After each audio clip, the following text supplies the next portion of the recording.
রাসূল করিম সাল্লাল্লাহু আলাইহি ওয়াসাল্লাম রজব আর শাবান মাস যখন আসতেন, বেশি বেশি রাসূল পাক সাল্লাল্লাহু আলাইহি ওয়াসাল্লাম ইবাদত বাড়িয়ে দিতেন আর একটি দোয়া বেশি বেশি আল্লাহ তাআলার দরবারে করতেন।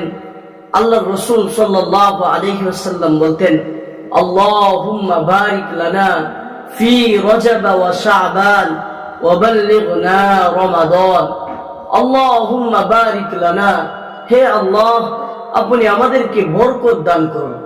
ফি রজব ওয়া শাবান, রজব এবং শাবান মাসে আমাদেরকে বেশি বেশি বরকত দান করুন। ওয়া বাল্লিগনা রমাদান, এবং রমজান মাসে আমাদেরকে পৌঁছাইয়া দেন। সুবহানাল্লাহ। আল্লাহ তাআলার দরবারে, আল্লাহ রাব্বুল আলামিনের দরবারে রাসূল পাক সাল্লাল্লাহু আলাইহি ওয়াসাল্লাম এই দোয়াটি বেশি বেশি পড়তেন। এজন্য আমাদের করণীয় হলো, আমরা যখন রজব মাস আসবে, শাবান মাস আসবে, আমরা এই দোয়াটা বেশি বেশি পাঠ করব। এজন্য প্রিয় ভাইয়েরা আমার, এখন আমাদের রজব মাস চলে গেছে, শাবান মাস আমাদের কাছে আছে। এই শাবান মাসে, রজব মাসে এই দোয়াটা আমরা বেশি বেশি করি।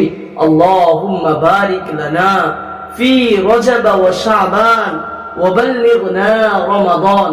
আল্লাহ রাব্বুল আলামিন আমাদেরকে এই দোয়া বেশি বেশি পাঠ করার তৌফিক দান করুন। সবাই বলে আমিন।